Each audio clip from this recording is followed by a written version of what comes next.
Some of you had already guessed, but the Solar Engine is my best-in-class for monstrous artillery, and there's a couple of reasons for that. Primarily, it's the price. I mean, only 1100 points means the Solar Engine is the cheapest unit in this class that we have discussed so far. And not only that, but they have the best contact effect. This right here, Blinded, essentially gives like Enfeebling Foe on demand, plus an accuracy debuff as well. Here, Wei has got two Solar Engines, along with Lord Mazdamundi, Source Warriors with shields, Javelin cohorts, and the Star Chamber Guardians, as well as Court of Sotek, up against, of course, the Warriors of Chaos. You've already seen the big purple balls of souls flying in from these two hell cannons here, one of which is the Regiment of Renown. We've got two halberds protecting, another three halberds in the back line for 5 total, along with marauders up front, a whole bunch of marauder javs currently skirmishing off these Pterodon riders, who are coming back here. Forget the cliff, like, elevates the camera on this map very weirdly. But, yeah, the Javelin Horsemen able to see them back. So, yeah, Solar Engines, the contact effect, and the cheap price is the main reason why I rate them so highly. Not only that, but they do a decent amount of damage as well. Probably the lowest in the monster artillery. I don't know, I'd have to guess I'd have to compare to the total damage output of, like, the Stegodon. Might be slightly higher in total, but not the most AP in the world, but decent explosive, decent AP if it hits a target directly. Definitely enough to still one-shot like cavalry unit models, for example, and so on. So it is quite good in that respect. Also, again, only 1100 points means it's just cheap enough that it can very easily pay for itself, not only with damage, but with that blinded debuff. Currently both going after this Sorcerer Lord of Fire here. The Hell Cannons, meanwhile, are raining fire down on this Saurus infantry line. The Saurus will trade decently with the halberds, especially with Mazdamundi in support. Mazdamundi, of course, is an absolute terror in the night in and of himself. Up on Zlok, super powerful lord, going to be unleashing some ruination of cities here. Hopefully just decimate. Oh, yeah. Oh, man. Also right through the center of the Saurus, which is unfortunate, but does lead to those halberds getting terrified away there. Solar Engines right now haven't really used up too much of their ammunition. And I will say, sorry guys, adjust my mic, apologies. In regards to Solar Engines, they're definitely not as good in melee as many of the other units in this class, a few of which we've discussed already, like the Cygor. It's definitely stronger in melee. Even the Bone Giant, I would say, is arguably stronger in melee. The one thing that the Bastiladon does have going for it, though, is 140 armor, you know, on top of its relatively cheap price, means that it's extremely inefficient for low-tier skirmishers to shoot this guy right here. And that being said, you still need to deal with him somehow, otherwise he's just going to be blasting your lines. And yeah, right now working on this Hell Cannon. I believe it's just about done here. These halberds are standing here defending. Looks like the Saurus are coming for him. Mazdamundi's been taking some heat, though. It looks like the Hell Cannon's actually focus firing on him, and because he's such a large target, they are able to consistently hit him and make contact. But unfortunately for them, the Solar Engines are decent in a counter-artillery role. They don't have the longest range either, only 240 range. Doesn't compare great to a lot of other monstrous artillery. But again, that cheap price means that it doesn't take a lot for them to be able to pay for themselves. I mean, they're priced about like a higher tier regular artillery, right? Something like a Hellblaster volley gun or you know, what have you. Organ gun. But instead, it's all one self-contained monster that also causes terror, right? Sorcerer Lord's going to drop down here. Mazdamundi pumps himself up with a Harmonic Convergence, 50 attack, 56 defense, able to stand and fight, and also an Apotheosis for some trickle healing there. And then the Blinded debuff going to be coming in on the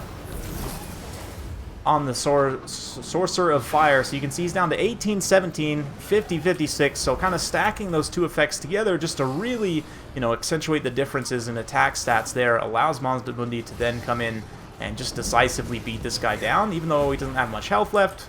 Damage, of course, helps from the Solar Engines also. A nice banishment hits these Marauder Horsemen. Whoops, and the cliff jumps me up into the sky once again. And, yeah, things are looking pretty good for the Lizardmen. Balance power still very close. Mazdamundi is at danger of going down, but the Lord for Warriors of Chaos obviously is gone. And the Source Warriors, like I said, they'll trade well against these halberds, and especially with the Blinded debuff, they will be able to probably win that fight pretty convincingly. Here, though, this Solar Engine getting harassed by some Marauders. Still able to fire away. Get another hit on that Hell Cannon there. Both the Hell Cannons still online. I believe that shot actually just took down the Soul of Damnation. Yep, so that is officially offline now. One more Hell Cannon still online.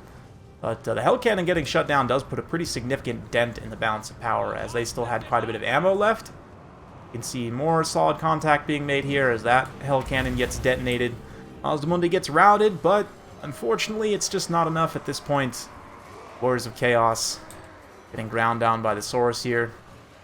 The Halberds will probably win just because they have enough HP left, but in this late game scenario, both of these solar engines can obviously still terrify. They still provide that blind debuff, and like the Court of Sotek, for example, with their 42 attack, 23 charge, will trade extremely well into the Warriors of Halberds. I mean, they do normally anyway, right? 42 attack versus 42 defense means they're at base 35% chance to hit on each attack. Nice little rear charge action. Court of Sotek are such an awesome unit.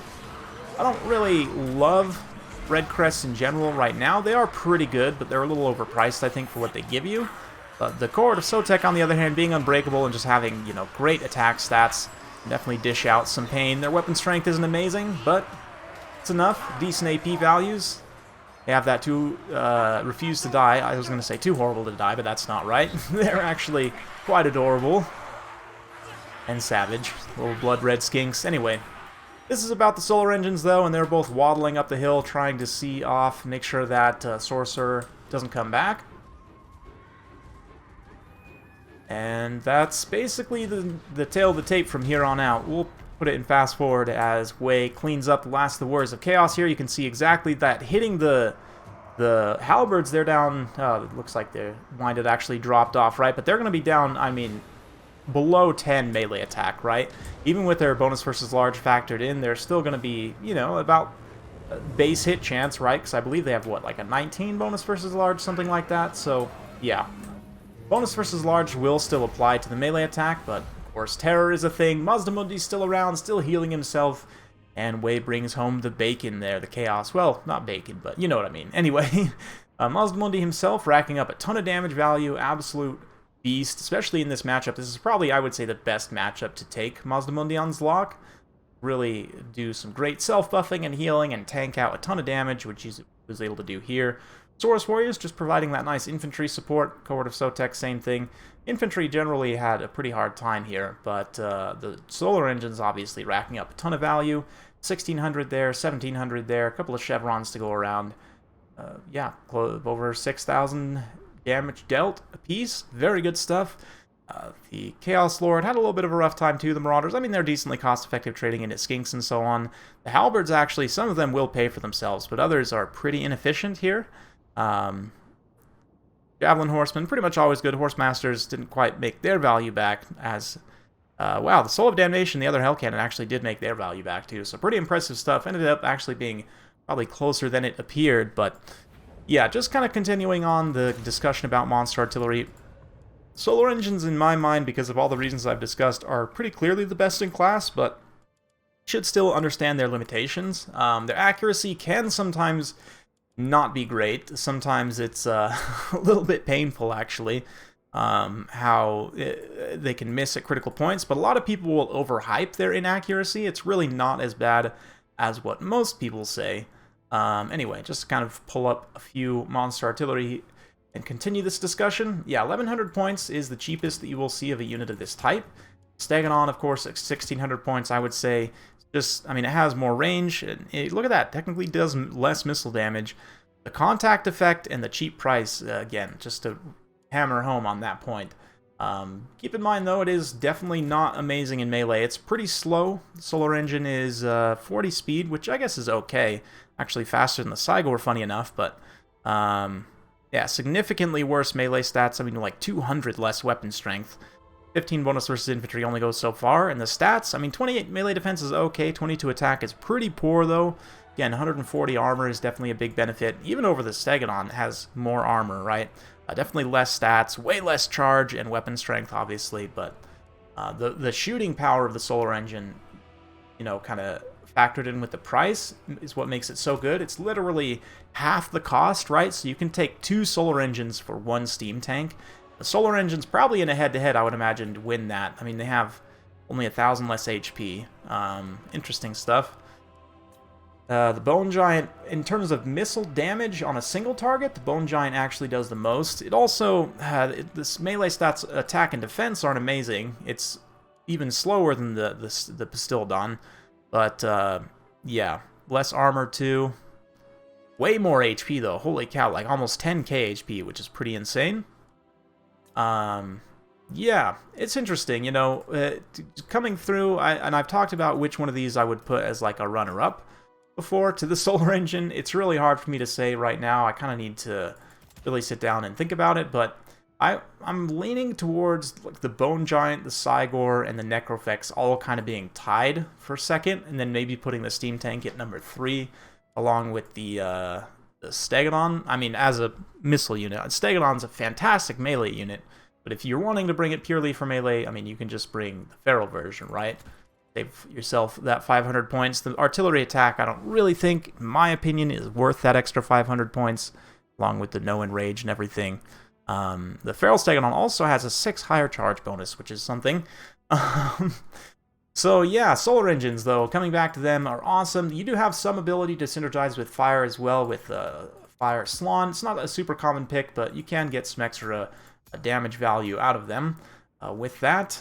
And yeah, generally best use cases are shooting elite units to try and debuff their stats. Any low armor, high value units are also good targets for Solar Engines. Like right now, obviously Wood Elves are a very strong faction, but Solar Engine is a hard counter in many ways to a lot of what they can bring. High explosion kind of DPS against unarmored targets makes it great against all of their infantry and cavalry. The fact it also does magic damage as well is something to keep in mind. Magic and fire damage, right? So that's some nice extra utility against anything with physical resistance or fire weakness. Wood Elves have quite a bit of both. Yeah, it's just generally a great tool to have in your arsenal. So definitely look for that in pretty much every single Lizardmen replay you see. Probably will see at least one Solar Engine. And if you look back on my channel, you'll see tons and tons. So definitely check that out. Subscribe for more. Hit that like button. Share if you found the video useful. Thanks again, and we'll see you next time.